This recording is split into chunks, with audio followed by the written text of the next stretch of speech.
And so I also follow the idea that if I'm trying way too hard to pursue something and it's just not coming to me, then I don't do it. I follow where things tend to come more easily to me because we're a lot more likely to be successful by chasing our strengths than by trying to fix our weaknesses. Hey there, points people. You just heard a clip from Shung from Save My Sense. Shung is the CEO of Save My Sense and the author of the upcoming book, Wealth is a Mindset. She teaches Americans to grow their finances by focusing on adopting a wealthy, abundant mindset and healing mental health. Shung has traveled to more than 40 countries and regularly uses points to book business class flights and hotel rooms. In this episode, expect to hear about the mental gymnastics that people do when it comes to points and finances. And this includes people who are overly worried about, I'll never be able to afford this, people who are overly optimistic and refuse to face their financial challenges like an adult and instead just say, everything will be fine. The most important metrics to track when you are building your wealth, and so much more. And if you are in the market for a new card to earn points so that you can travel like Shang, check out geobreezetravel.com/cards. And if you're not sure what card is right for you, I offer free credit card consultations at geobreezetravel.com/consultations. If you're looking for help with how to redeem your points, submit a request for a free personalized tutorial on geobreezetravel.com/request. We pick one of these requests to prepare for free every week, and we post it in the GeoBreeze Travel newsletter, which is also free. And now, on with the show.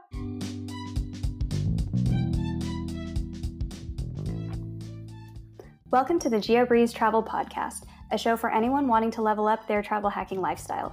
I'm your host, Julia Menez. I'm a travel hacker, coach, speaker, Filipino-American ENTJ who loves solid travel gear and using shortcuts on spreadsheets. On this show, I'm on a mission to bring you travel hackers from all walks of life to help you level up your travel hacking game. We dive into credit cards, miles, points, strategy, mindset, and the secrets behind how to travel the world for next to no cost. So, let's get hacking. Hey, Shang. Welcome back to the GeoBreeze Travel. Hello. How are you? I'm so excited to see you again, Julia. I am too, and congratulations on your new book that's coming out. Thank you. So tell us a little bit about your book and how it relates to the world of points, and we're going to dive all deep into this today. But give us a brief overview of what is your book and what kind of inspired you to write it. Hey, everybody. So I'm Shang from Save My Sense. I teach y'all how to build your personal wealth 1 cent at a time by focusing on your mental health. And that is the subject of my book, which is called Wealth is a Mindset. It comes out mid January 2025, but is now available for pre order at your favorite bookshop. And the premise of the book is really saying it doesn't matter how much money you make, how smart you are, whether you've learned about financial literacy or not. And none of those matter as much as your beliefs and the way that you think about personal finance, about money. And the way that you think about money is often influenced by several very deeply embedded root causes that may be present since your childhood or brought up during a more recent traumatic event, or maybe you have a mental health issue that you're struggling with right now, then those are the things that affect your ability to become wealthy. And if we can address that, change the way that you think about money, then I can literally change your money life. And the book shows you how to do that. Amazing. So that we're all talking about the same thing, how would you define wealth? To me, wealth is not the fancy house, the Porsche that you drive down the road, the luxury handbag, or even because we're talking about points in travel, not even the luxury business class, first class tickets, or five-star hotel upgrades. For me, wealth is freedom freedom to do whatever it is that your heart desires to do. And for many people, that means having more time to spend with the people that they care about, or more time to spend on the causes and the things that they want to work on. And for me, that ability to be wealthy and be work optional led to me devoting my full time now to Save My Sense to help promote financial literacy and help other people grow their wealth along the way.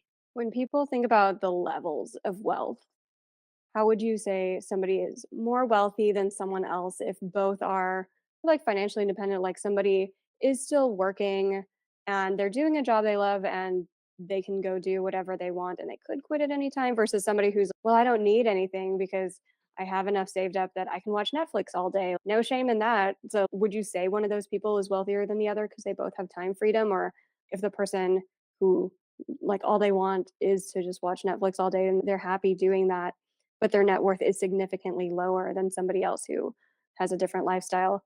Would you say they're equally wealthy?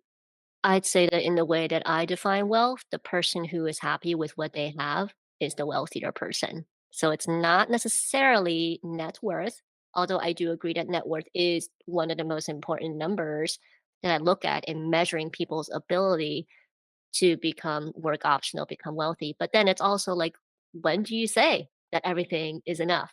There are billionaires out there who are probably going to work all the way until they die because nothing's ever enough for them. And that's just not a very joyful lifestyle that I'd like to lead. Whereas I seen many people who at some point in their lives they go, I've got enough. I did my hard work. Now I'm gonna relax, Netflix, be on the beach, go hiking, snowboarding, whatever. And they're just joyful and great people to be around. And I'm like, yeah, that's wealth to me, is that state of joy that money doesn't necessarily always buy. What do you think are some of the weirdest mental gymnastics that people perform with themselves and other people around them when it comes to weird money stories or wealth stories that they tell themselves where you're like, oh, okay, okay, that's just almost bordering on delusional, if not just very incorrect.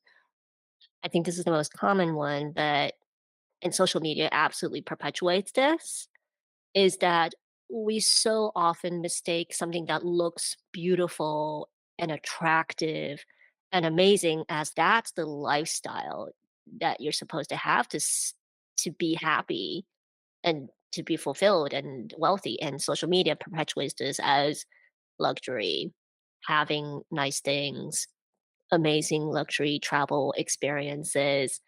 And even if you don't agree with that, these days I still get fed that stuff on my explore page. And I'm like, what the heck? It's not even like stuff that I agree on, but it's just, it's so addicting to watch and consume that content that oftentimes you'll find yourself subconsciously starting to think, what are ways that I can have a piece of that? And how can I shortcut my way to that? And that's when social media will really have you in its grasps to be like, I need to consume in a similar way to reach that level of attractiveness almost.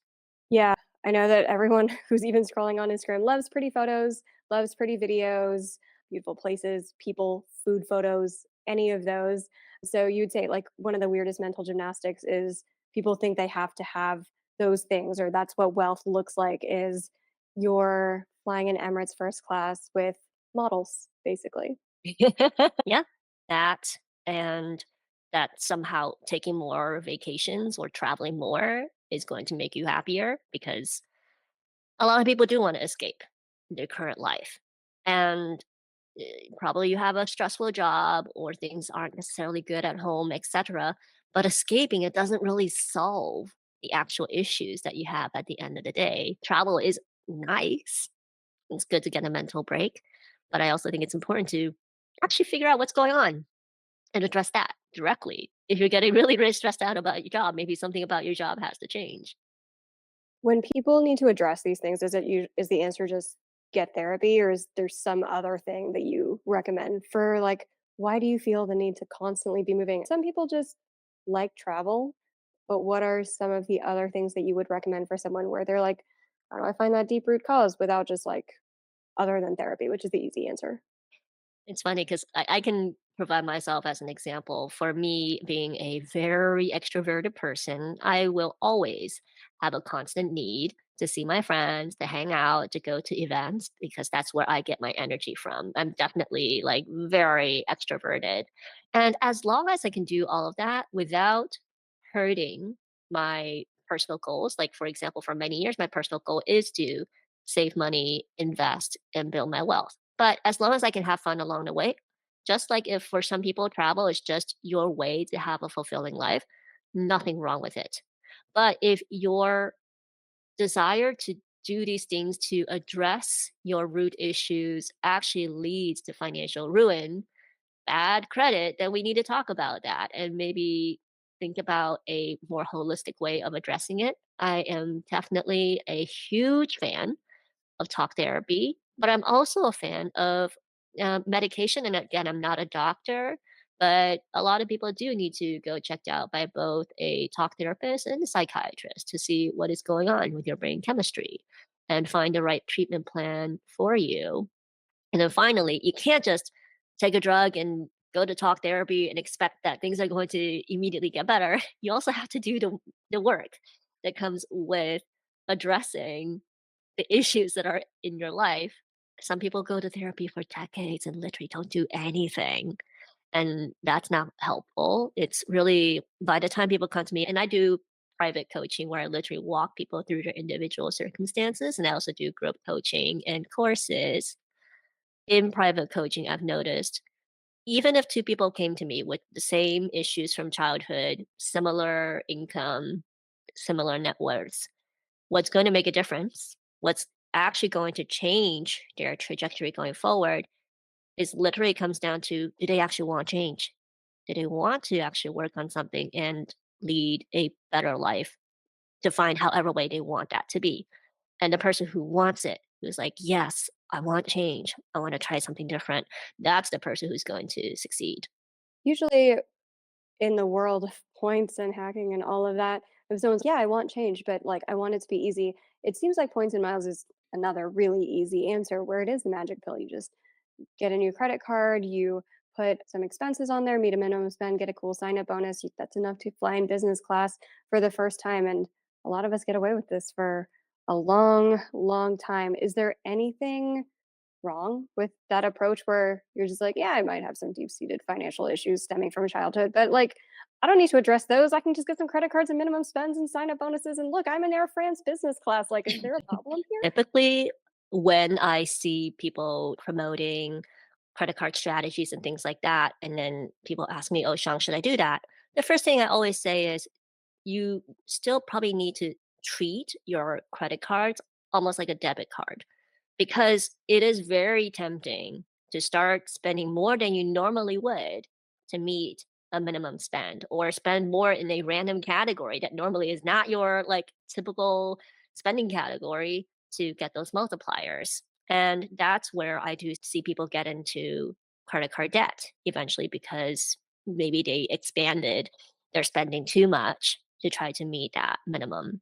But if going for a good credit card strategy doesn't fundamentally change your spending. And in fact, you can control your spending, you can spend responsibly. And you see these strategies as merely ways to either lower an existing cost of travel that you already have or make an existing trip a little bit nicer by upgrading it. I don't see any issue with that. That's exactly how my husband and I approach points is that either we use the points to defray the cost of travel that we know we're going to do every year, or we might use some points to increase the niceness, the nice factor of a trip that we have in mind each year. Something that's almost a badge of honor in the world of points is everybody who's like, I would never in a million years pay the retail value of what it costs to do this vacation or this flight. It was tens of thousands of dollars. And whether or not I could spend that, like I wouldn't. And a lot of people where it's like, I could never afford to do this because we're teachers or firefighters or something. And that's almost like a badge of honor where people are like, I found a way to hack my way into that aspirational, like Instagram perfect model life without actually having to like have a high income or anything. Again, is there anything wrong with that where it kind of is like the magic pill? If you're being smart about it, there's nothing wrong with it. But if you're using that to help make you feel better about yourself, or if you're using that to then be the reason why you spend a lot more than you normally would to just get the points so that you can land a ticket that's, let's say you want to spend a couple of $1,000s more so that you don't have to pay the tens of thousands of dollars more to pay retail for a trip. Really make sure that you're still meeting your primary goals. And I would say for most people on earth, one of your primary goals is to still make sure that you can retire in dignity, that you don't run out of money when your body gives up on working. And if you lose sight of that, then I would be a little bit worried because, again, like I said in the beginning, it's not these first class flights or these nice hotels that define your self-worth or that even define what wealthy should look like for you. You need to define it for yourself and also just be real with yourself and realize when it actually is becoming more like an addiction or like an issue that you're introducing into your financial life. Going back to the previous question where a lot of people are like, I would never spend this much money, points is the shortcut. It sometimes comes with a disdain for people who actually do spend that much money, where I know a lot of people in the world of frugality are just like, "You're dumb if you spend $10,000, like, I don't care if you have your own business or you're, like, a high-ranking doctor or lawyer, like, you make millions a year, like, anybody who spends this amount of money is dumb, and you should have just learned to use points." Anything wrong with that mindset? Yeah, they could have saved a lot if they just spent a little bit more effort on points instead of their careers, but some people can afford to actually spend $10,000 on a flight, which is mind-boggling to most of us mortals.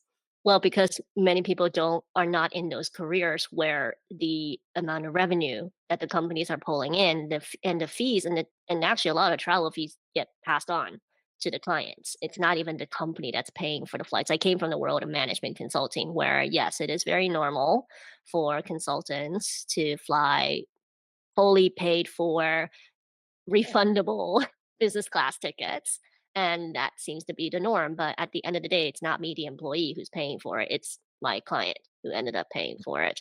When you look at a cabin full of business class passengers, and you're trying to figure out who came here on points or who came here fully paid for by some client, I'd say don't even bug your eyes out about it. Like, it's really not your business. It's none of anybody's business to worry about somebody else's finances other than your own, unless you're the client who's paying for business class tickets for your consultant, then you might have some negotiating power here and there. But otherwise, just enjoy it. Enjoy the fact that you got something really nice for a lot less than the actual paying people, but also recognize that the people who paid full price are the ones that are keeping the airlines afloat. So it goes both ways. That's a really good point too. I wasn't even thinking of people who are traveling for actual business, but just people who have a lot of disposable income and how points and miles people are like, "Gross." But they are the ones keeping airlines afloat. If everybody just jumped onto this magical game, we wouldn't have this magical game. So that's a really good point as well. A lot of people are like, I like using points and miles because I don't think I'll ever actually be that rich. And I don't think I need to try and like the world is hopeless and blah blah blah. Can you talk a little bit about how to get over the mindset of there truly are a lot of systemic issues that we're not going to get into on Mhm. this podcast. But the feeling of hopelessness of there's no way to get ahead, like, the tip of the iceberg is points, some people go much further than that. Is there anything that's, like, an issue there that people should probably look into and address? I cannot tell you how many times, and I try to blog about wealth building in a relatable way. I recognize that my personal story of having gotten work optional in my 30s is the exception. That's not the rule. Most people don't get to that level of wealth at my age. But that's not what I'm telling most people to aim for. I'm telling most people we're going to aim for finding joy with where you are and then really reorienting your money behaviors towards what you value. And one of the first things that people reply back to me is like, "Oh, Shang, you came from privilege because your parents paid for college, or you're lucky because you're smart, and I don't feel that way because I went to an Ivy League school, etc." And the most common phrase that I often hear is, "I don't think I'll ever be rich. I don't think I'll ever be wealthy. I came from poverty. Poverty is me." Thoughts like that, and I hear you, and I hear the pain that's in somebody's life when they come from that, because I do see the influence of just being born into the right household, being born into the right times, economics wise, or even the right country to be able to accelerate your circumstances better than somebody else. I am the product of being born to a family that could afford college. That being said, I also encourage people to think, don't lose hope. There is a lot to be said for self actualization and starting to tell yourself that just because you came from poverty doesn't mean that it has to be the end for you. That a lot of things in your life can change, that you can become more educated, that you can put yourself to the best of your ability into the rooms with the right people. Some of that will come with a little bit more hustling than an Epo baby. I totally get it, but you can still hustle. And you can still do your best. And doing your best is what matters. But believing that you don't have to be stuck with poverty is important. And the reason why I say that is my parents did come from poverty. Both my parents were born during a very tumultuous time in the history of the People's Republic of China, known as the Cultural Revolution. Both sides of the family had basically nothing to eat. Food was rationed. Everybody's a poor farmer. There was no money to speak of. Luckily, my parents were able to take me out of China due to my father's education, but there was no money to speak of. And despite being, I would say, relatively on the less wealthy side of my classmates at the time, and this is we're talking grade school, first grade, second grade, and whatever. My parents never allowed me to feel shame over being an immigrant. They're like, "There's nothing wrong with that. There's nothing wrong that we with the fact that we came from very difficult backgrounds." And they also never gave me the impression that was going to be my life. They're like, "We took you out. You're not going to go through another cultural revolution. You're going to get better." And I think that very hopeful, very optimistic outlook, the belief. My parents literally spoken to being saying, "You're gonna go to Harvard," even though I was like doubtful that I could go. I think that helped a lot in changing the way that I thought about what my ultimate capabilities and what my story would end up being like. What about people on the very opposite end where they're almost a little bit too optimistic, where there's like clear problems with finances and you're like, yeah, I should probably like focus on, getting a raise instead of opening a new credit card. And I should probably learn about investments instead of just learning more about transfer partners and points because there's lots of different ways to allocate your brain space. But for people who are just overly optimistic of like, it'll all be okay. I don't need to adult up and learn about actual personal finance because my parents will swoop in, my boyfriend will swoop in, somebody will swoop in and save me. How do you like strike that balance between, okay, it's not hopeless, but be a little bit more realistic about Return it? that can be dangerous too. And I do have this very, I would say, realistic outlook on life where I'm like, nothing's ever given, nothing's guaranteed. And anybody who is in a good position, that could be gone the next day. Like, I don't take what has happened in my life for granted. I'm always like, wow, I get to, run Save My Sense. I get to write a book. This is amazing. And I don't know what's going to happen tomorrow. Craziest thing, and this was recently published in the Wall Street Journal. So, Pritzker family, I don't know if you guys know this, but the Pritzker family own Hyatt, the hotel chain. So, billionaires, right? One of them, so the son of the founder, and his wife, billionaires, plenty of artwork and fancy homes and cars, like everything you can imagine, right? The wife married into the Pritzker family. So she thought that she was all set, married to a billionaire, got everything going on, built this $150 million home in the Beverly Hills to function as a home for charity because she loves to be a philanthropist. Yay her, nothing wrong with that. And she banked her entire life to be like this kept billionaire's wife who runs charity. Unfortunately, they started filing for divorce. I think that started 2 years ago. And the wife thought that she had the right to stay in that Beverly Hills home that we're talking about. Turns out the husband, the one with the Pritzker money, had been buying homes left and right through a variety of LLCs and trusts and stuff to the point where basically this eventual ex wife is not a beneficiary. to any of these trusts. And this is why the divorce is dragging out because now they're fighting over whether she had a right to any of the assets acquired during their marriage. And that comes, I know most of us are not going to be a billionaire's wife or billionaire's ex wife, but that issue of her not really understanding what was going on, not getting full transparency into their finances, completely having this lifestyle reliant on a significant other, that I think is very dangerous. I truly believe that every one of us should be aware and in control of assets because having assets means power. And I would not ever want to give up that control by relying on somebody else. What's the takeaway from that? Is it like get a prenup before marrying somebody They rich? had a Because They had a prenup. That was not enough, because this guy just hired really, really good lawyers. I would say really understand what you're stepping into. Get transparency. Look, have you're not at a billionaire level, so we're not going to talk at a billionaire level. At the normal level, any spouse should know how much money is coming in into a household, how much money is going out, where are the investments going. I've definitely heard, even in my circle of divorces, where one person hid money from another, like substantial amounts of money. And there should just be very open communication throughout. So my husband and I, we have the ability to go into either of each other's accounts at any time. We view everything as joint, even though I know things like 401ks and IRAs are individual, but we set each other as beneficiaries. That's the most important part. And we just know where everything is at any time. We know how much money there is between the two of us, and there are no secrets.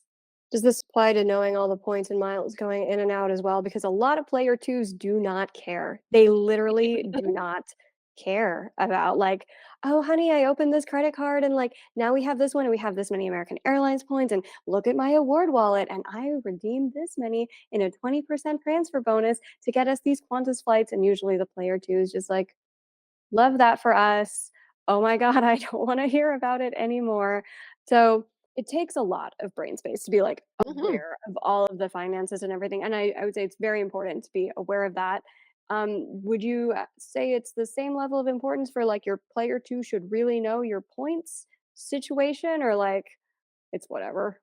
I'm player 2, actually. So even though I talk about personal finance, the person who does the point strategies is my husband. He's the one who actively reads all the forums, identifies the next credit card we should open, and then advises me when to spend on which card, which transfer we're going to do, and he reviews our travel plans with me before he makes the booking.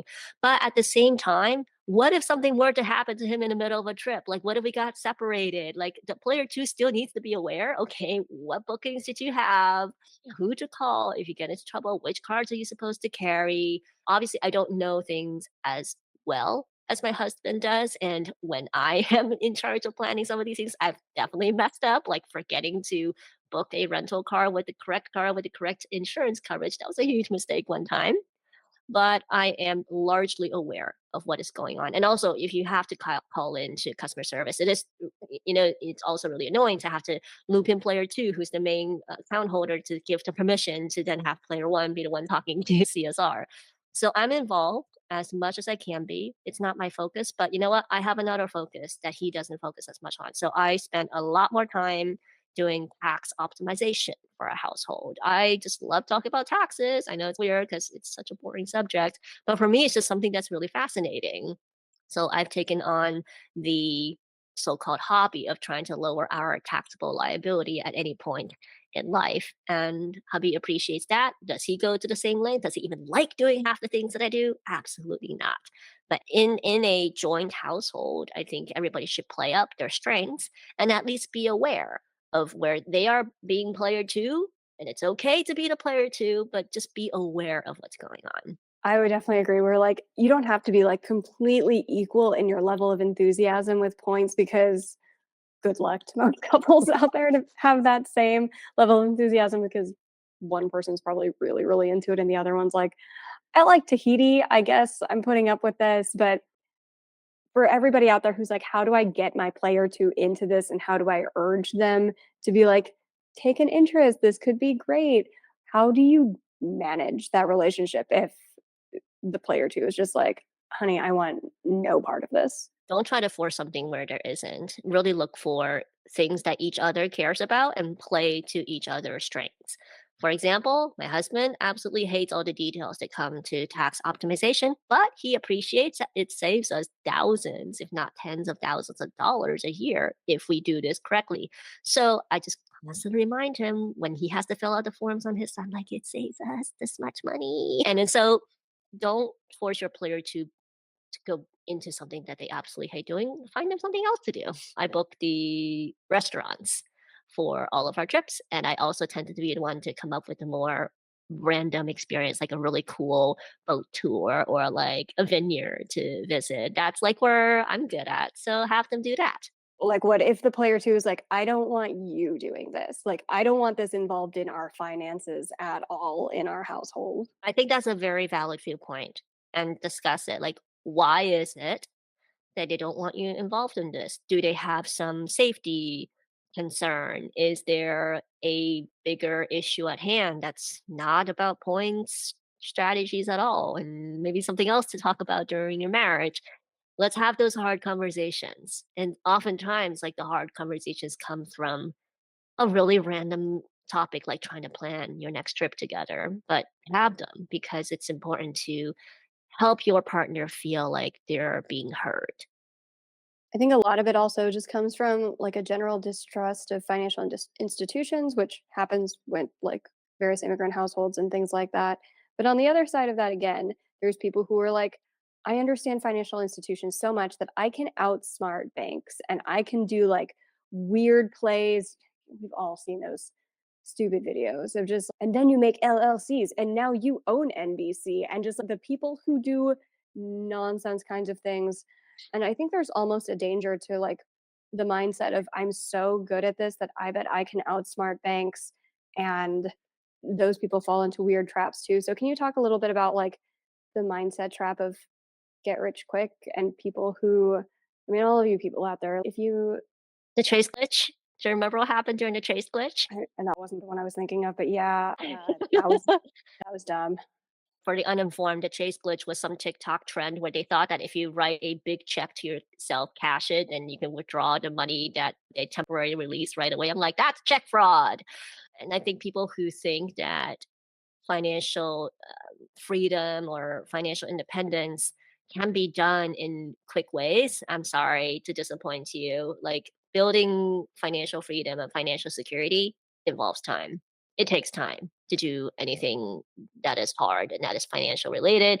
And also, the people who sell something that sounds too good to be true to you, they're probably doing it to make themselves rich. Like they don't really actually care about your well-being or what happens to you legally after the fact of you trying out something crazy. And I've definitely also seen content creators who are like, oh yeah, put your house in an LLC and do this with the deed. And I'm like, okay, some of those things are a little bit gray area or they're not the right movements for a certain person.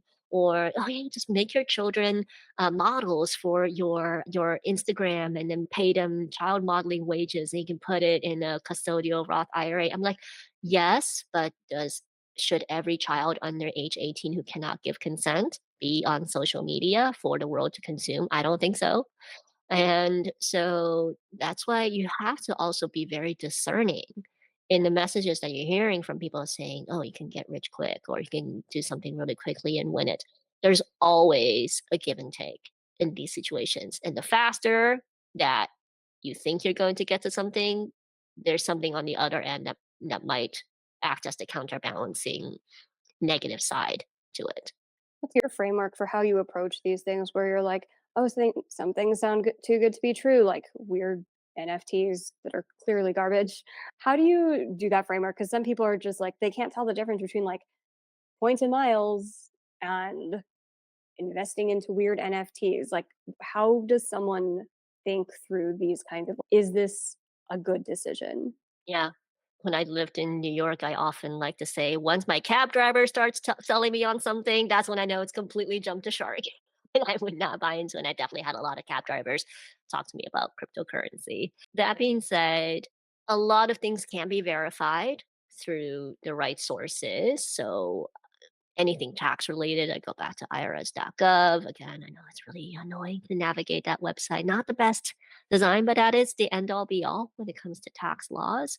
Consulting experts who have experience. Like I always question when somebody in like their early 20s is like trying to sell me something. I'm like, you have not lived long enough. Your lifespan in professional life is not long enough to even know what you are talking about. So I don't tend to take that information as seriously. And then finally, spend a lot of time hearing from truly successful people whose backgrounds you are able to vet. So I do tend to go to a lot of networking events. I meet a lot of entrepreneurs. I'm now in Orange County. I meet up with a lot of local mom business owners as well, just to hear their stories. Listen to how hard it can be to make it, and listen for people who are truly genuine behind what they're trying to say, because there's a lot of fakeness. There's a lot of disingenuine stuff out there that can be easily faked on a digital device, and you can see through it a lot more when you meet somebody in person. Like all those people posting images of private jet travel or like big mansions and nice clothing. First, all of that can be rented. There are plenty of content creators who rent time at a private jet facility, rent time at a mansion, their wardrobe is rented, and none of that is actually real. So don't believe everything that you see online. What are some of the biggest red flags that you find when not even online, like at a conference or something where you're like, this person's smooth, but like, how do you know? When all they do is talk about success, what they can do for you, what like how they're gonna make you rich. It's all about selling, selling, selling, selling. And there's just no hint of vulnerability, no hint of humility, or just even like pausing to listen to what you have to say. Like somebody who talks about themselves and their goals all the time tends to be somebody that I try to steer away from. So you were saying like, okay, it's good to spend a lot of time doing blah, blah, blah, XXX, depending on your goals. For people listening to this who are like, what time? You got time. I don't have time. And trying to like juggle, okay, the best like return on investment for like time and investment of resources. How do you work through that framework? I, at one point in my life, worked 70 to 80 hours while also being a mom. So, yeah, I know how hard it is to even have time. Don't try to do everything all at once. And in the words of Warren Buffett, or at least paraphrase, because I cannot remember a quote for the life of me, the average American, the average investor can do very well by not trying to do something too fancy, not trying to do something too complex. Just keep it simple when it comes to anything that you're trying to do. If you're trying to build a business, if you're trying to build up points for travel, if you're trying to invest for your retirement, oftentimes a very simple approach is actually the best one, because for anything financial, there's enough randomness in the world such that it does take some amount of luck, some amount of kismet for someone to truly, really, really get ahead. Most of us, and I'm not saying this in a bad way, most of us aiming to be normal slash average is actually the best that we can hope for. And there's no shame in doing that. And so I also follow the idea that if I'm trying way too hard to pursue something and it's just not coming to me, then I don't do it. I follow where things tend to come more easily to me, because we're a lot more likely to be successful by chasing our strengths than by trying to fix our weaknesses. What do you think are some things where it is worth it to try, even if you're like, this isn't coming easily? Because, like, I know personal finance is obviously one of those things where some people are like, I don't get it. Shang said I shouldn't do things that don't come easily to me. This doesn't come easily to me. This is actually really, really hard. I refuse to adult up, get myself a boyfriend. And there's nothing wrong with hiring help. After about a year of running Save My Sense, I realized I was completely in over my head as an entrepreneur who's also trying to be a mother to two young children. And so I decided to expand my team. And I now have several assistants on my team. They don't work full time, but many of them help me in areas where I am completely out of my league. And I think that's okay. So, thinking about your personal life, some people are just better at getting income, but not so much organizing it. Some people might be really, really good at being frugal, but not so much at investing.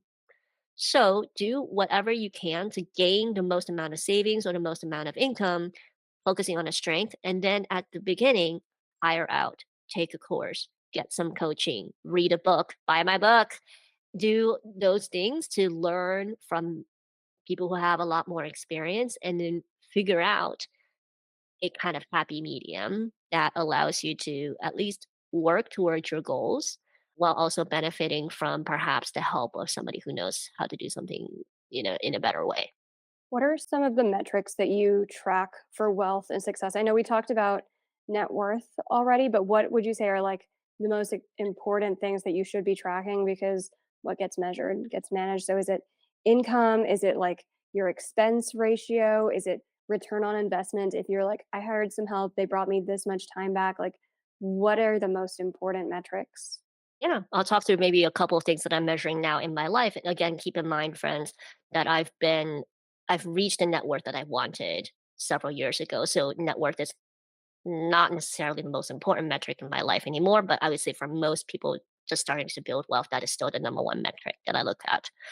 So some people would look at net worth, some people would look at the ability of your income to grow in excess of the rate of inflation. Like inflation this year is around 3-ish%. If your income didn't grow by at least 3%, then you're actually losing power in your budget. So I do look at that. For example, my husband and I are selling our New York home in 2025. Then we have our home equity coming back. The question at that point was, okay, where can this money be put to use to generate more return on investments? Return on investment is important. We know that the stock market on average pays out 8 to 10% a year, and there's very little that we have to really do to do that. Then there's real estate, which could have really great returns, but involves a little bit more elbow grease, so to speak, especially if we're looking for self management. Then we thought about buying a business. I'm like, wait, buying a business also means running the business, which is a full time job. So I not only look at the absolute return on my investment, but also my time investment required to have this investment work out. Then some of the other metrics that I currently track, how often I make it to the gym. That's really important because now I'm focusing on my physical and mental health. So being able to make it to the gym 3 times a week makes me really, really satisfied in that area. I also look at how many days I can end it and say, that was a day well lived. I struggled with postpartum depression and anxiety for a couple of years. So this mental health metric, just being able to say I had a good day is important because I think I spent many of my younger years having really poor mental health. And I also measure time and quality of time spent with the people who matter to me. So, not just my children, my husband, but also my friends. I do, actively think about, am I catching up with friends?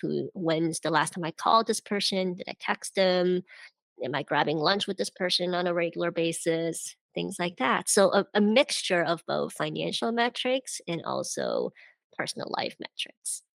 I like the one where you track days that you would say were well lived. What's like your, I guess, KPI threshold for that? Because if someone's every day should be a day well lived, like it's an unattainable goal. Like we all have bad days. What would you say? Because you're like tracking this in a journal or something. Like how many? Like what percent of days should be like this was a good day, and it's okay if this percent is not a good day.